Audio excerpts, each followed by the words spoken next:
श्री स्वामी समर्थ. तुम्ही कधी असा विचार केला आहे का की आपण ज्या घरात जन्माला येतो ते घर, ते आई वडील, ते नातेवाईक हे सगळं फक्त योगायोगाने ठरतं का, की यामागे काही खोल रहस्य दडलेलं असतं?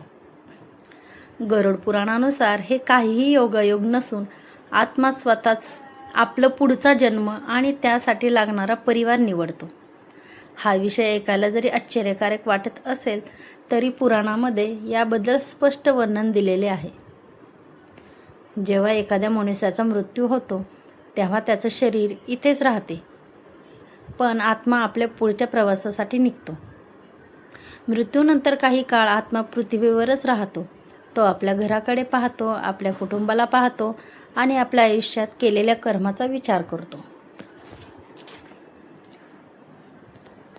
यानंतर आत्म्याला यमलोकात नेले जाते. तिथे त्याच्या संपूर्ण आयुष्याचा हिशोब घेतला जातो. त्याने केलेली चांगली आणि वाईट कर्म तपासली जातात. या कर्माच्या आधारे आत्म्याचा पुढचा जन्म ठरवला जातो. गरुड पुराण सांगते की आत्मा कोणत्याही जन्मात जबरदस्तीने पाठवला जात नाही. त्याच्या कर्मानुसार आणि त्याच्या अंतर्मनातील इच्छेनुसार तो स्वतःच पुढचा मार्ग निवडतो. आता सर्वात महत्त्वाचा प्रश्न असा की आत्मा आपला परिवार कसा निवडतो? पुराणानुसार आत्मा अशा कुटुंबात जन्म घेतो जिथे त्याचे मागील जन्माशी संबंध असतात. या संबंधामध्ये प्रेम, द्वेष, अपूर्ण इच्छा किंवा अपूर्ण राहिलेली कर्म याचा समावेश असतो.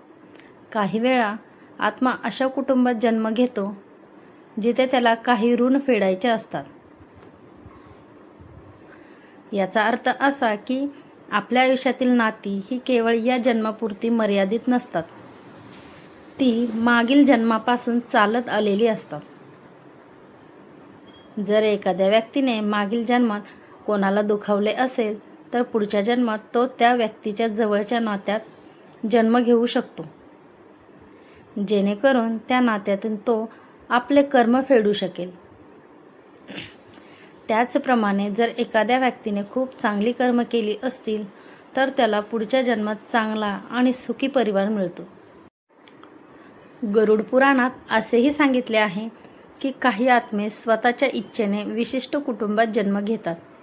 हे विशेषतः तेव्हा घडते जेव्हा आत्म्याला काही विशिष्ट उद्दिष्ट पूर्ण करायचे असते. उदाहरणार्थ, काही आत्मे आपल्या कुटुंबाला मदत करण्यासाठी, त्यांच्या जीवनात काही बदल घडवण्यासाठी किंवा एखादे अधुरे कार्य पूर्ण करण्यासाठी त्या कुटुंबात जन्म घेतात.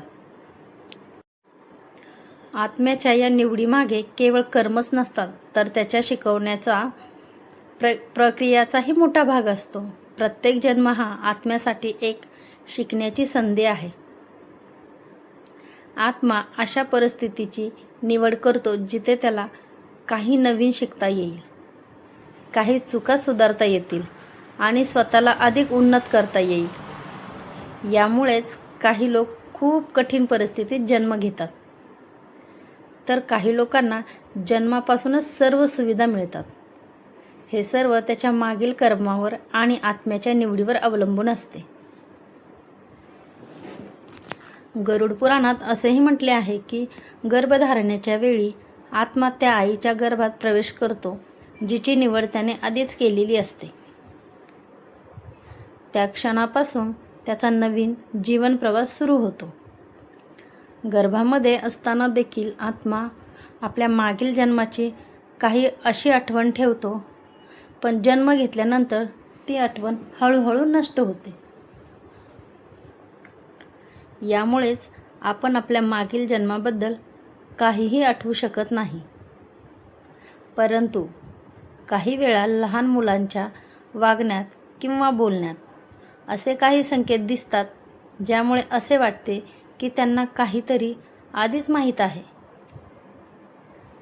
हे सर्व आत्म्याच्या त्या आठवणीचे अवशेष असू शकतात.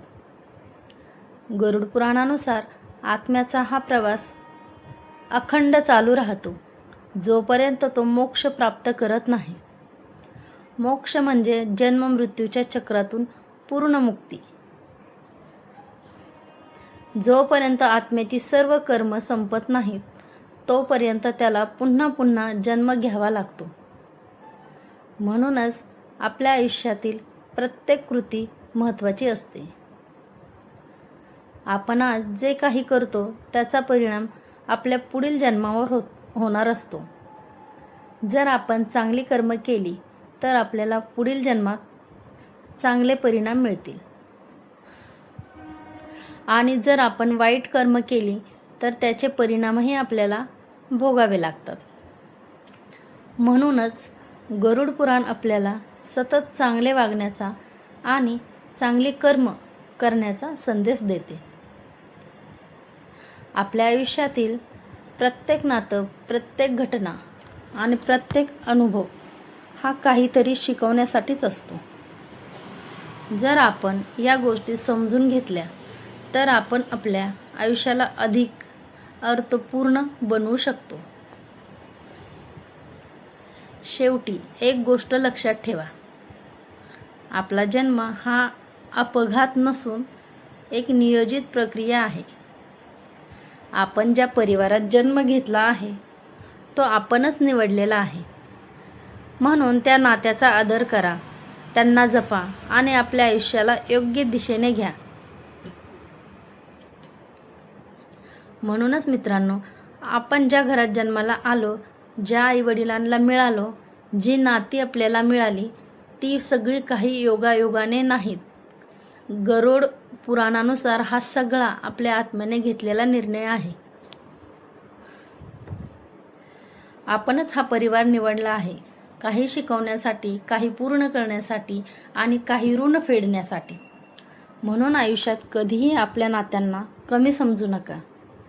आई वडील, भाऊ बहीण, मुलं हे सगळे आपल्या आत्म्याचा प्रवासाचा एक महत्त्वाचा भाग आहेत.